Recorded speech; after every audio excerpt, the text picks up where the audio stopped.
Money raised at the Bike to Build Strong Kids campaign will go directly to enhancing youth programs here at the YMCA. Donations can be made either in person or over the phone until 8 p.m. this evening. Adam MacVicar, CTV News, Lethbridge. Much of the confusion is around the decision-making process.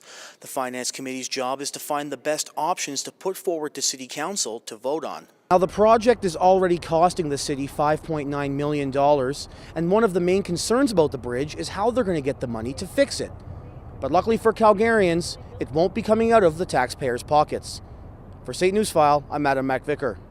If Premier Prentice does call a much-expected early election this spring, experts say Albertans could be heading to the polls as soon as this April. For SAIT Newsfile, I'm Adam MacVicar. Among the many activities happening around the area today, the City of Lethbridge is encouraging residents to unplug from their devices and spend time with their family without the use of technology.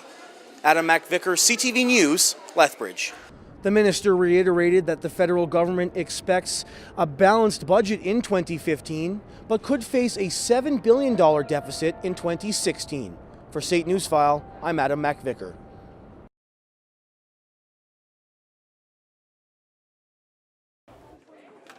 Anna Jarmix has no hands, but that doesn't stop the 80-year-old darts player from living her life to the fullest. I said, what are you sitting there for? Why? I said, go ahead, play something, do something. But I can't do it. I said, don't say that. You can. You always can do something if you put your mind to it. Anna was born in Hungary in 1934, while the country was under Nazi occupation. She lost her hands at the age of 10 trying to save her siblings from a hand grenade thrown into their yard. Despite the injury, she hasn't let it get in the way of her goals. She didn't pick up darts until she moved to Canada and became a member of a Legion in the late 60s. I belong to the Legion in Ontario, and then I always used to watch people playing, and then one of a friend of mine turned around and said, what are you sitting in there for? Why don't you shoot? I said, oh yeah? I said, move away. I tried. The first dart I shot, it was a black ball, bullseye. So he said, that's it, you're on the team, you have no question, you can't get out of it. So I started playing there. Anna has competed ever since, winning medals in senior games, including 7 national championships and 2 Alberta 55+ winter games. Now living in Calgary, Anna is a mother of 4 with 8 grandchildren and 4 great-grandchildren. And she does have some advice for people who think they're too old to have hobbies or compete. I don't care how old anybody is. Like everybody should choose one kind of hobby to do something instead of sitting back and doing nothing. And darts isn't Anna's only passion. She's also won ribbons for her watercolor paintings. Proof you really can accomplish almost anything you put your mind to. Adam MacVicar, CTV News, Lethbridge.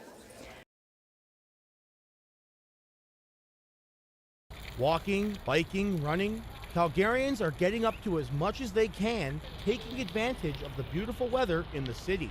But some Calgarians are having a little too much fun in the sun and risking their own safety by going out onto the ice on the Bow River. I think that's not safe and that's crazy. Falling into cold water is extremely dangerous. Your body will go into cold shock.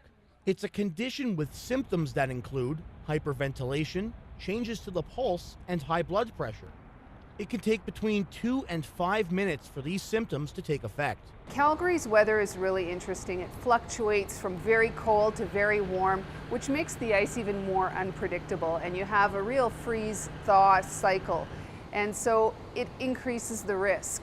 And our advice to Calgarians is just stay off the ice. Warnings to stay off the ice are still falling on deaf ears. There's been several reports of people getting too close to the river. These men wouldn't say why they were risking an icy dip, but Calgarians I spoke to agreed it's extremely unsafe. It's pretty common sense to stay off the ice. I mean, the water's freezing, there's hypothermia, it's a pretty dumb thing to do.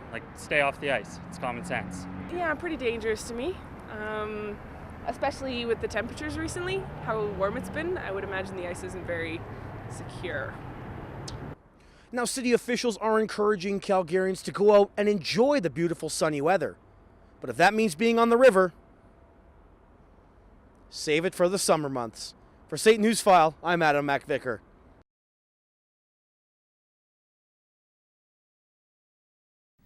The Canadian dollar has fallen below 81 cents US, while the US dollar spiked after the European Central Bank announced a major stimulus program. It's been a tough week for the dollar, which is down 6 cents US just this month. The dollar fell 2.5 cents this week after the Bank of Canada made a surprising announcement that they were cutting interest rates to 0.75%. The drop in the price of oil has also taken its toll on Canadian currency. TGIF, the weekend is just ahead. And if you don't have any plans, here's Cassidy Collins with some fun activities to do in the community calendar. If you are a local business owner and have been feeling the burden of excess government forms and added expenses, you may want to join the cause.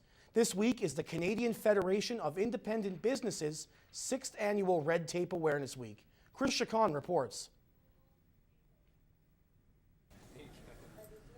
Finance Minister Joe Oliver says he won't budge from his plan to deliver a balanced budget in late spring.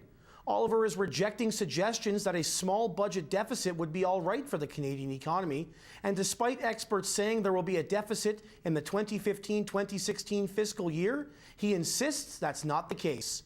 There have been talks of dipping into a $3 billion contingency fund to offset the losses from the low price of oil, but Oliver says he has less flexibility the further the price drops.